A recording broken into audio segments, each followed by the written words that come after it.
এঁচড়টাকে এইভাবে ঘুরিয়ে ফিরিয়ে এঁচড়ের গাটাকে আমি হালকা করে কিন্তু পুড়িয়ে নেব। যত ভালো করে কষানো হবে তত খেতে ভালো লাগবে।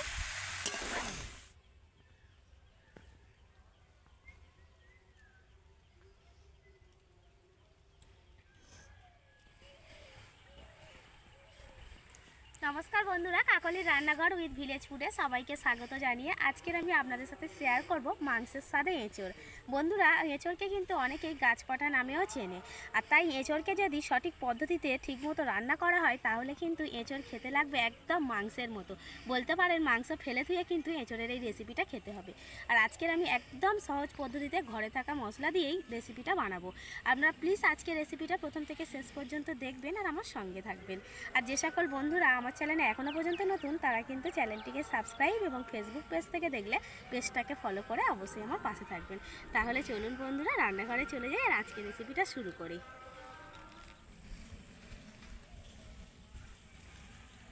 আজকে এঁচড়ের রেসিপি বানানোর জন্য আমি এখানে 1.5 কেজি ওজনের একটা এঁচড় নিয়ে নিয়েছি। আর এখন কিন্তু বাজারে এঁচড় বেশ ভালোই পাওয়া যাচ্ছে, দামও মোটামুটি রয়েছে, খুব বেশি নেই।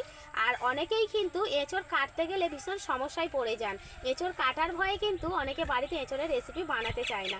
খেতে ভালো লাগলেও এঁচড় কাটতে গিয়ে অনেক সমস্যায় পড়েন। সেই জন্য আমি আজকের আপনাদের সাথে তেমনই একটা পদ্ধতি শেয়ার করব, যে পদ্ধতিটা আপনারাও ফলো করলে বাড়িতে সবাই খুব সহজে এঁচড় কেটে নিতে পারবেন। তাহলে চলুন আমি দেখাচ্ছি।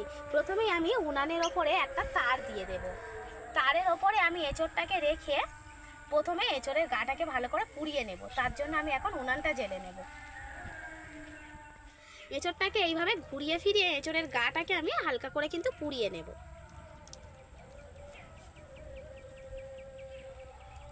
এঁচড়ের গাটা এইভাবে হালকা করে পুড়িয়ে নিলে কি হয়, এঁচড়ের মধ্যে যে আঠাগুলো থাকে আঠাগুলো কিন্তু আর থাকে না, তখন কাটতে কিন্তু সুবিধা হয়। এঁচড়টার গাটা দেখুন, এঁচড়টাকে কিন্তু একদম বেশি করে পোড়াতে যাবেন না, জাস্ট হালকা করে একটু গাটা পুড়িয়ে নেবেন। এই দেখুন, আপনারা নিজেরাই কিন্তু যখন পোড়াবে বুঝতে পারবেন এই কাঁটাগুলো দিয়ে কিন্তু এঁচড়ের আঠাটা বেরিয়ে আসবে। এবার আমি এঁচড়টাকে কেটে নেব। আর আজকে কিন্তু আমি আর মা দুজনে মিলেই রান্নার জোগাড়টা করছি। মা ওদিকে বাকি জিনিসগুলো কেটে দিচ্ছে আর আমি এদিকে এঁচড়টা কেটে নেব। এঁচড়টা বেশ বড় রয়েছে কিন্তু, এই দেখুন এঁচড়টা কাটার পর দেখুন এঁচড়ের গায়ে কিন্তু কোনো রকম আর আঠা নেই। এবার আমি কেটে নেব, মানে প্রথমে এঁচড়ের খোসাটা ছাড়িয়ে নেব।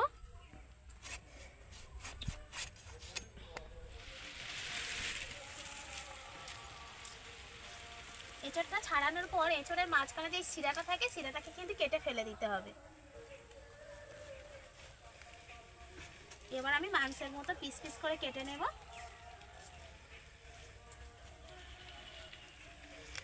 একটু এরকম বড় বড় রাখছে।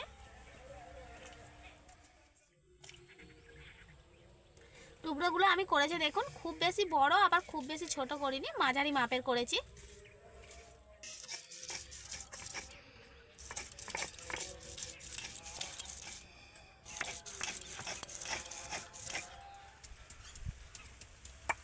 এঁচড়টা একদম কচি মাছ, কচি তো ভালো লাগে।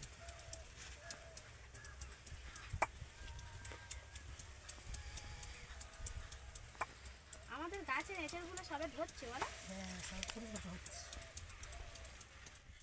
এঁচড়গুলো কেটে আমি ভালো করে জল দিয়ে ধুয়ে নিয়েছি। আর এঁচড়টা কাটার পরে দেখুন আমার হাতটা কতটা পরিষ্কার রয়েছে, একটুও কিন্তু আঠা লাগেনি। আর এদিকে এঁচড়গুলো কিন্তু একদম সাদা ধপধপ করছে, দেখুন কোনো রকম লাল বা কোনো কালার আসেনি, কালো হয়ে যায়নি। আর এঁচড়গুলো তো একদম কচি রয়েছে, জাস্ট ভালো লাগবে কিন্তু। এবার আমি এঁচড়গুলোকে হালকা করে ভাবিয়ে নেব, তার জন্য আমি কড়াইতে জল দিয়ে দিয়েছি। কিন্তু জলের মধ্যে আমি দিয়ে দেবো লবণ, পরিমাণ মতো লবণ দেব। আর দেব 1/2 চামচ হলুদ গুঁড়ো।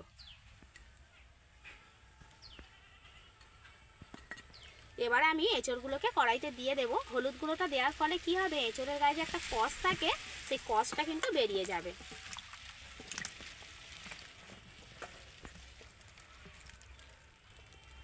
এবার আমি ঢাকনা দিয়ে এঁচড়টাকে ভালো করে ভাবিয়ে নেব। এঁচড়টা ভালোভাবে সেদ্ধ হয়ে গেছে। এবার এঁচড়টাকে আমি জল থেকে ছেঁকে তুলে নেব।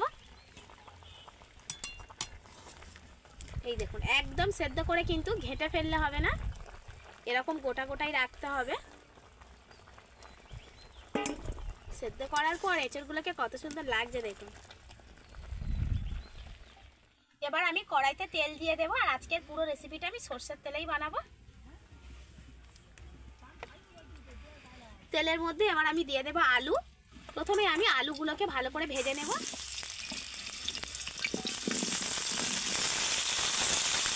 ওই আলুর মধ্যে আমি দিয়ে দেবো লবণ, আর দেবো একটু হলুদ গুঁড়ো। আলুগুলোকে আমি ভালো করে তেলের সাথে ভেজে নেব। আলুটাকে আমি ভালো করে ভেজে নিয়েছি, আর এই আলু ভাজার তেলের মধ্যেই আমি রান্নাটা করে নেব। প্রথমেই আমি দিয়ে দেব দুটো তেজপাতা আর গোটা গরম মশলা। এগুলোকে প্রথমে আমি তেলের সাথে একটু ভেজে নেব। এবার আমি ওই তেলের মধ্যে দিয়ে দেব পেঁয়াজ কুচি। পেঁয়াজটা কিন্তু পরিমাণ মতোই দেবে। পেঁয়াজটাকেও আমি তেলের সাথে হালকা করে ভেজে নেব। আর একবার বলে দিচ্ছি, আপনারা যতটা পরিমাণে এঁচড়টা নেবেন ঠিক ততটা পরিমাণে কিন্তু সমস্ত মশলাগুলো দেবেন। পেঁয়াজটাকে আমি একদম ছোট ছোট করে কেটে নিয়েছি, যাতে পেঁয়াজটা তাড়াতাড়ি গলে যায়। পেঁয়াজটাকে আমি তেলের সাথে ভেজে নিয়েছি। এবার ওর মধ্যে আমি দিয়ে দেব রসুন বাটা। রসুনটাকেও একই মতো ভেজে নেব। এবার আমি দিয়ে দেব আদা বাটা, আর এখানে আমি দিয়ে দেব টমেটো কুচি। টমেটোটাকেও আমি একদম ছোট ছোট করে কেটে নিয়েছি।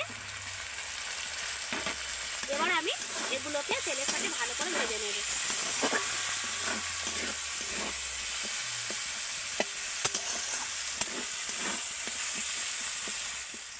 সবগুলো উপকরণ আমি তেলের সাথে ভালো করে ভেজে নিয়েছি। এবার আমি একে একে গুঁড়ো মশলাগুলো যোগ করব। প্রথমেই দিয়ে দেবো আমি হলুদ গুঁড়ো। এখানে আমি 1 চামচ হলুদ গুঁড়ো দিয়ে দিচ্ছি। দেবো আমি 1 চামচ লঙ্কা গুঁড়ো, আর লবণ দিয়ে দেবো। লবণ কিন্তু আমি এঁচড়টা সেদ্ধ করার সময় দিয়েছিলাম, আলু ভাজার সময় দিয়েছিলাম, সেই মাপেই আমি লবণটা দেবো। তাও আমি 1 চামচ দিয়ে দিলাম। হলুদটা আরও একটু দিতে হবে, আরও হাফ চামচ দিয়ে দিলাম। এবার দেবো 1 চামচ জিরে গুঁড়ো। জিরে আর ধনে দুটো একসাথেই গুঁড়ো করা আছে এখানে। আর দিয়ে দেবো 1 চামচ কাশ্মীরি লঙ্কার গুঁড়ো, যাতে কালারটা সুন্দর আসে রেসিপিতে, সেজন্য দেয়া। এবার আমি সব মশলাগুলোকে ভালো করে একসাথে কষিয়ে নেব। মশলার মধ্যে আমি সামান্য একটু জল দিয়ে দেব, যাতে মশলাগুলো পুড়ে না যায়। খুব সামান্য একটু দিয়ে দিলাম।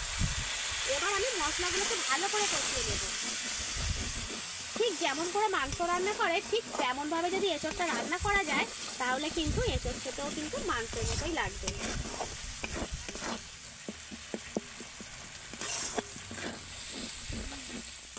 মশলাটা আমি খুব ভালোভাবে কষিয়ে নিয়েছি, মশলা থেকে তেল ছেড়ে দিয়েছে। এবার আমি ভাবিয়ে রাখা এঁচড়গুলোকে দিয়ে দেবো মশলার মধ্যে। মশলার সাথে এঁচড়টাও কিন্তু কিছুক্ষণ কষিয়ে নিতে হবে এইভাবে। এঁচড়টা মশলার সাথে যত ভালো করে কষানো হবে, তত কিন্তু এঁচড়টা খেতে ভালো লাগবে।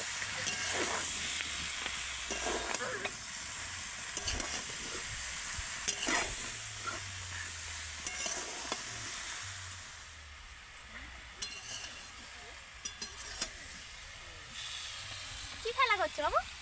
খেলা করছো? তা করো, খেলা করো। রান্না হলে ভাত খেয়ে নেবে।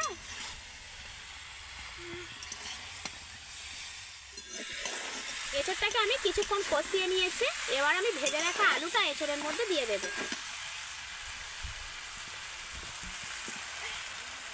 আলুটা দিয়েও আমি আবারও কিছুক্ষণ একটু কষিয়ে নেব। যত ভালো করে কষানো হবে, তত খেতে ভালো লাগবে।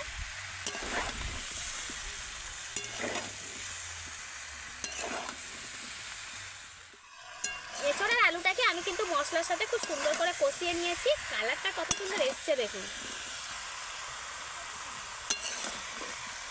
এবার আমি এর মধ্যে দিয়ে দেব পরিমাণ মতো জল। এঁচড় আলুটা আরেকবার সেদ্ধ হবে, সেরকম ভাবে জলটা দিতে হবে। এবার আমি ভালো করে একবার ফুটিয়ে নেব। তরকারিটা ওদিকে ফুটছে আর এদিকে আমি গোটা গরম মশলাটা বেটে নেব। আপনারা চাইলে কিন্তু এই গোটা গরম মশলার পরিবর্তে আপনারা গুঁড়ো গরম মশলাও ব্যবহার করতে পারেন। তবে দেখবেন এই যে গোটা গরম মশলাটা বাটছি না, এই যে সুন্দর একটা স্বাদ আসে কিন্তু রান্নায় এই বাটা মশলাটা দিলে।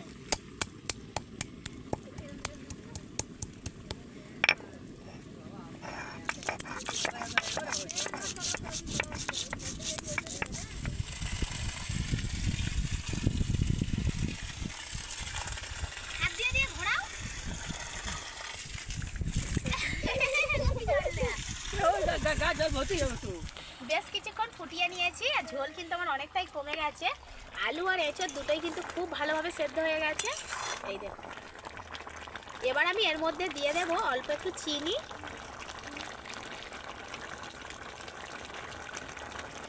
আর যে গরম মশলাটা আমি বেটে রেখেছিলাম সেই গরম মশলাটাও দিয়ে দেব। আবার আমি ভালো করে একটু নেড়ে দেব, দিয়ে আরো 2-1 ফুট ফুটিয়ে নেব।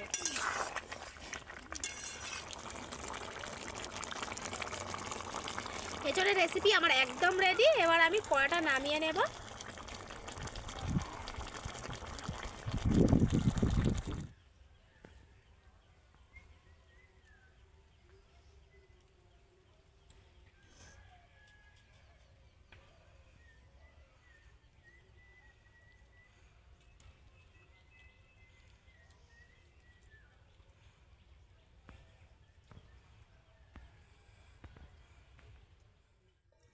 বন্ধুরা আমি খেতে বসে গেছি, আর গরম গরম ভাতের সাথে যদি এরকম এঁচোড়ের তরকারি থাকে না, তাহলে আর বেশিক্ষণ দেরি করা যায় না, মানে খিদেটা এমনিই এসে যায়।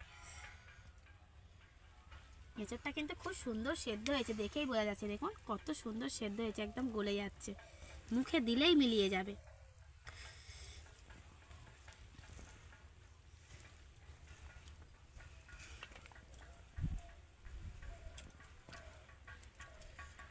মা যদি থাকতো ভালো হতো, মা কৃষিকের জন্য বাড়িতে চলে গেল।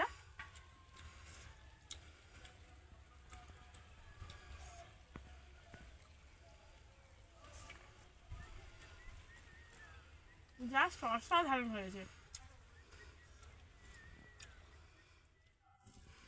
আমি যে খাচ্ছি না, আমি নিজেই বুঝতে পারছি না যে মাংস খাচ্ছি না এঁচোড় খাচ্ছি। নিজে বানিয়ে নিজের এরকম মনে হচ্ছে।